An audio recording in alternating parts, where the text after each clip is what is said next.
Hi, welcome or welcome back to my book sanctuary. I'm Bianca and I wanted to update you on my reading from the 23rd of June to the 5th of July. So another 2-week update for you, and I haven't really read a lot, unfortunately.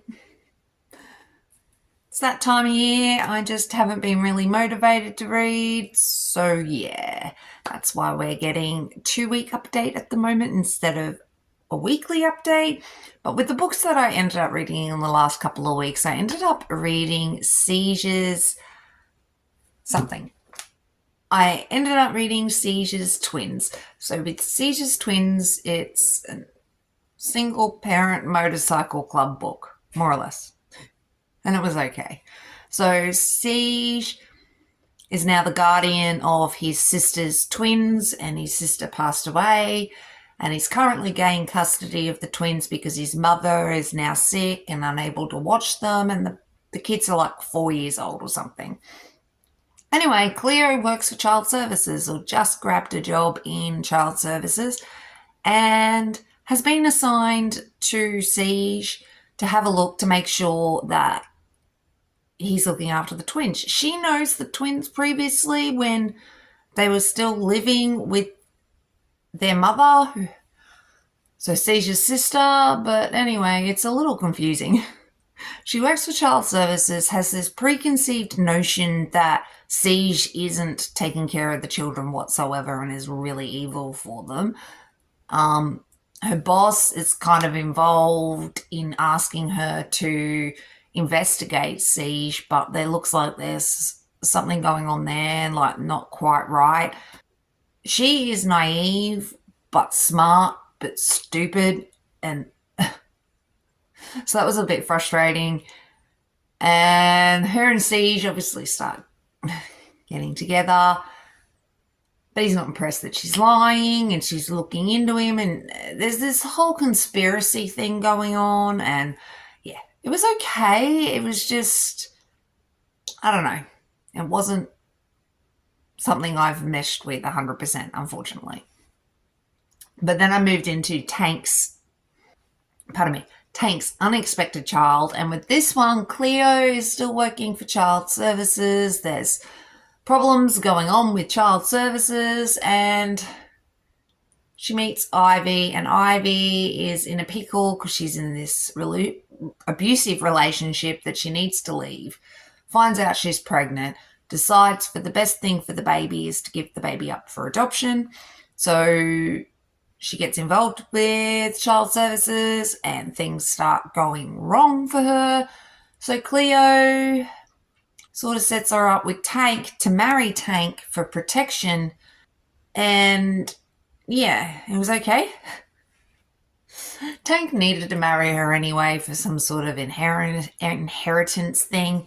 And, you know, there's a lot going on with Ivy's past, and then the shit going on with Child Protection Services, and Ivy is pregnant. And so, yeah. Look, this one I think I liked a little bit more than the Seizures story, but still, it wasn't something I meshed with 100%, but I kept reading them, so they weren't that bad that I had to DNF them, but at the same time, I just didn't really mesh with them. I think it's my mood. I've just been in this weird blasé mood. So I think that's affecting my reading and my attitude towards the books. I'm not really sure. But then I ended up reading Irrevocable. So with Irrevocable, it's another motorcycle club romance book. I have this one signed, and Ripley is the son of Huntsman, and Huntsman is the father of Maya. And Maya has a best friend called Dakota. And Dakota and Ripley have this sexual tension chemistry thing going on, but they never act on it. And Dakota has a brother who's in the force. He's a police officer, and Dakota works for one of the clubs, I think. Anyway, there's a problem at one of the clubs one night, and she defends herself. But in doing so, she sort of grabbed the attention of this douchebag police officer who is now out for the club. He wants to do everything he can to get rid of the club.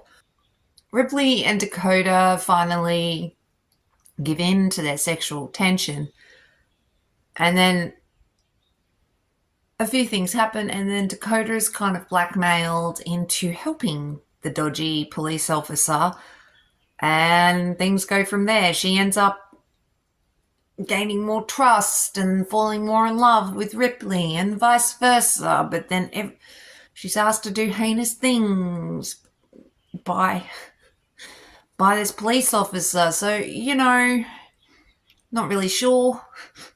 And if she really you're not really sure if she has the best interests for Ripley and the club in heart or not, because but she loves Maya, her best friend, who I love everybody in this. It's a largest sort of extended series. I really need to look into what series is first, but there's the Club Girl Diaries, I think the Phoenix Club Girl Diaries, the Exile Date, the Detroit Exile Date. I think these ones are Vegas. Anyway, not the point. I'm going off on a tangent. But I loved this, obviously. Then I ended up reading Huntsman's story, and he is one sexy person. This one's signed as well. But with this one, Huntsman's older, much older. And he is very sexy. He's the president. And he has this thing for, what's her name? Can't remember her name now. Zoe. Angie. Zoe.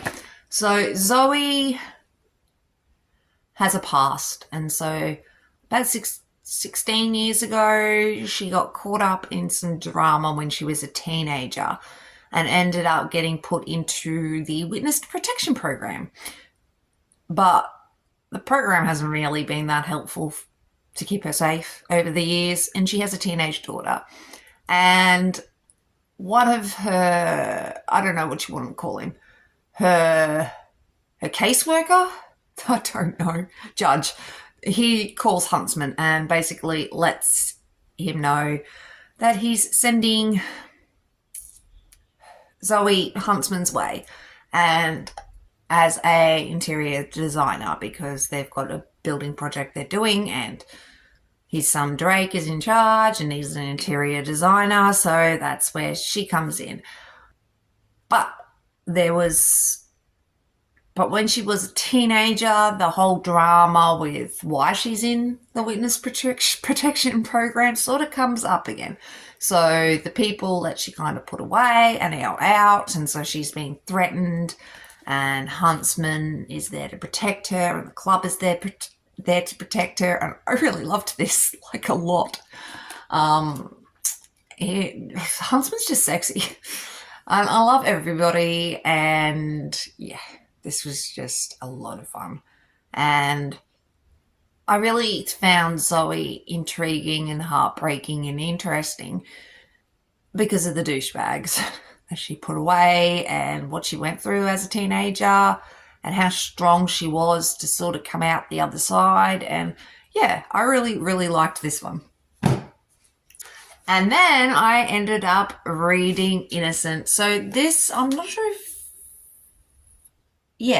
So with these 3 books, they're each about, well, the one family, really. Huntsman's sons. So Ripley was the first one, then Huntsman.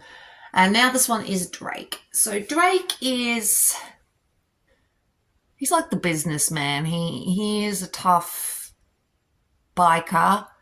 However, he loves business, and that's where his heart really lies, and he makes a lot of blooming money for them. For the most part, legally too, which is nice.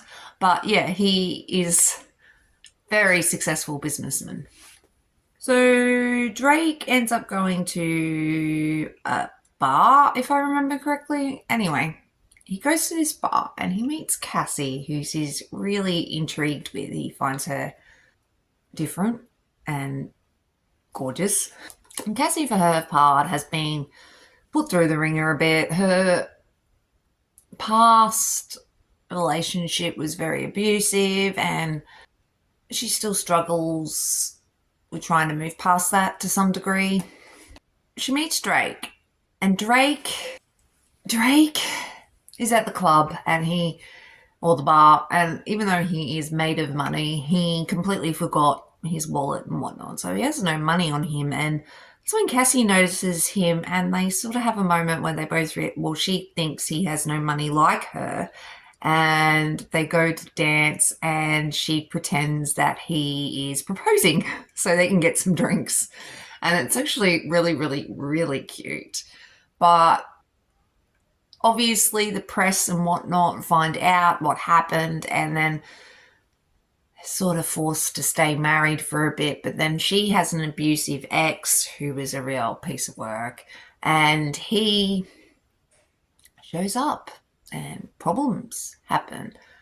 And yeah, I really liked this one. It was very sweet in a lot of ways.